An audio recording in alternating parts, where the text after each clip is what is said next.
오늘 자유체제의 수호와 근대화라는 인류 역사에 빛나는 위대한 업적을 이룩하신 박정희 대통령께서 호련히 가신 지 41년 되는 날을 맞이하여 존경하는 박 대통령, 숭모하는 유경수 영부인 영전에 추모의 말씀을 올립니다.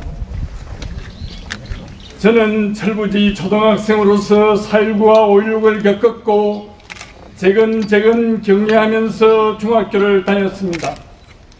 한일회담 반대, 삼성개헌 반대, 유신 반대로 어지럽던 대학에서는 범민하면서도 선친의 일지대로 사법시험을 치렀습니다. 사법연수원 수료를 앞둔 1974년 광복절에는 그날 개통된 1호선 전철에 기념 탑승하였다가 영부인 피격이라는 가슴 에이는 보도를 보았습니다. 79년 10월 27일에는 대통령께서 발령하셨던 저희 초임지 광주지검에서 새벽 운동을 나갔다가 망극한 비보를 들었고 이듬해에는 5.18도 겪었습니다.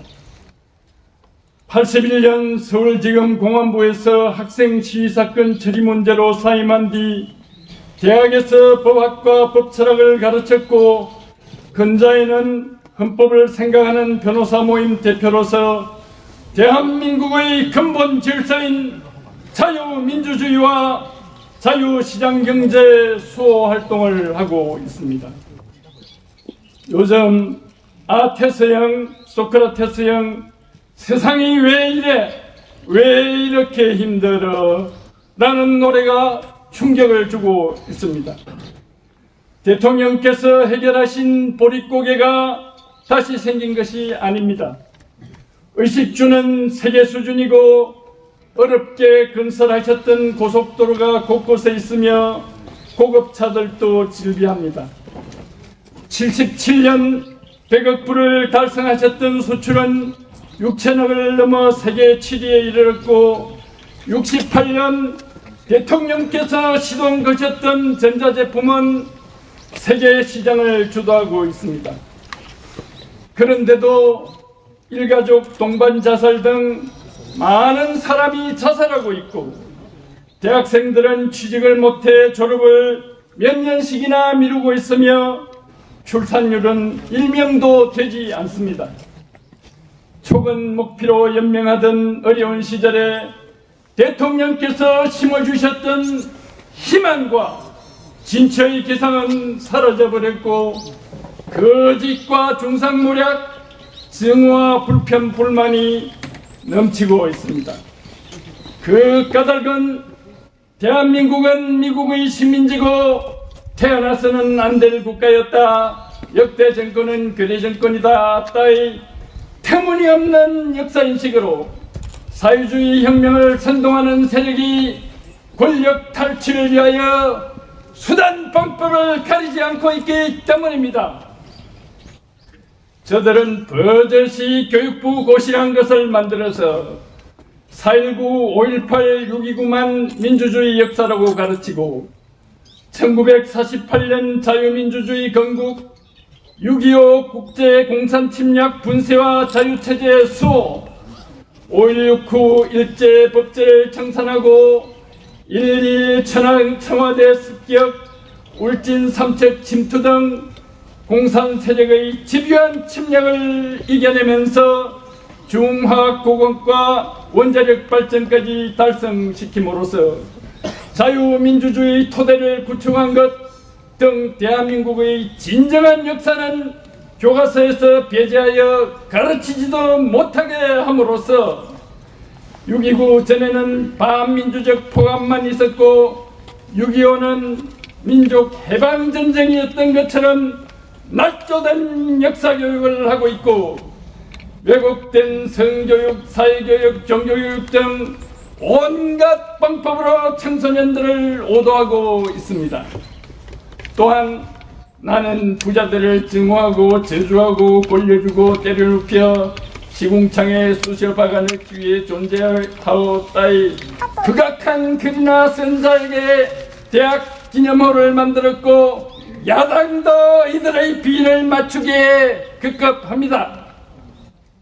법조계에도 침투하여 자유민주주의를 수호하는 선량한 국민은 박해하고 저들 도당은 부정선거를 하건 뇌물을 받던 성범죄를 저지르던 선처하고 있으며 심지어는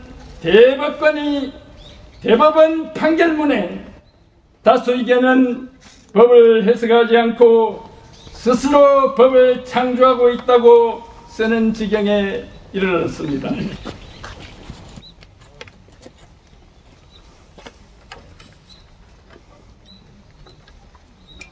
법에도 없는 적폐청산 구호로 100여 명 주요 법관들을 몇 개월씩 조사하고 전 대법원장 등을 납득하기 어려운 제목으로 무더기 소추하였으며 저들에게 불이익한 재판을 한 법관에게는 인민재판식 공격을 하여 법원의 독립성을 심각하게 침해하고 있습니다. 헌법재판관과 대법관 다수를 특정 성향 인사로 절차에도 어긋나게 임명하는 전례 없는 일도 자행하였습니다. 국민의 지탄을 받는 자들을 법무장관에 거듭 임명하여 검찰개혁 적임자라면서 파개혁 발탁하였던 검찰총장과 싸움을 일삼게 함으로써 저들이 저지르고 있는 엄청난 범죄에 대하여는 수사도 소추도 하지 못하도록 강력 방해하고 있습니다. 헌법, 정부조직법 근거도 없는 공수처라는 것을 만들어서 고위공직자에 대한 형사 절차를 농단하려고도 하고 있습니다. 이러한 사법의 난맥 상황에서 박근혜 대통령을 비롯한 다수의 국가 요인이 옥구를 치르고 있고 수사를 받던 검사, 변호사, 전 기무사령관, 전 국회의원 등이 극단의 선택을 한 일도 있습니다.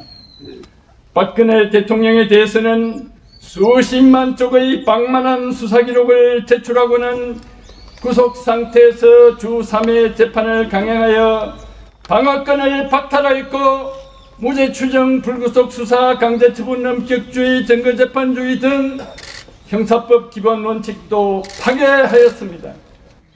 저들은 북한인권법, 특별감찰관법, 5.18 진상조사특별법 등 허당 법률도 사문화시키고 있습니다. 4.15 총선에 대한 120여 건의 선거무효 소송에 대해서는 선관위 중앙서버, 사전투표지 등 핵심 증거의 보전도 거부하고 추석 연휴 야암을 틈타 선관위 중앙서버를 반출하는 작태까지 저질렀으며 법정 기한이 다 된 지금에야 소수 사건에만 심리에 착수하여 사실상 재판도 거부하고 있습니다. 저들은 박 대통령께서 하늘을 같이 할 수 없다고 하신 중국 공산당에 굴종하여 자유우방가의 유대를 심각하게 손상시키고 있습니다. 소득 주도 성장, 태양광 발전 등 불합리한 정책과 매표성 예산 남용으로 경제 파탄도 야기하고 있습니다. 방역을 빙자하여 의사 표현을 탄압하고 통행까지 제한하여 외신 기자도 평양에서도 못 본 장면, 말 그대로 미쳤다며 놀라워하고 있습니다. 칠흑 같은 어둠이 들이고 있지만 저는 절망하지 않습니다. 저들의 마각이 드러나고 있고 조만간 국민들이 모두 깨우치고 일어설 것이기 때문입니다. 박 대통령의 영도 아래 오늘의 대한민국을 건설하였던 그 애국 애족의 정신이 아직도 맹맥히 흐르고 있기 때문입니다. 근대화와 민족 중앙을 위하여 심신을 오롯이 다 바치신 박 대통령과 영부인의 나라 사랑의 마음을 온 민족이 다 이어받을 것이기 때문입니다. 대통령께서 깨우신 대한의 혼이 동북아를 넘어 세계사에 꿋꿋하게 펼쳐져 나갈 것이기 때문입니다. 위대하신 박정희 대통령, 유경수 영부인이시여, 부디 대한민국과 함께 영원하소서. 영원하소서. 2020년 10월 26일 헌법을 생각하는 변호사 모임 회장 부상빈 세대.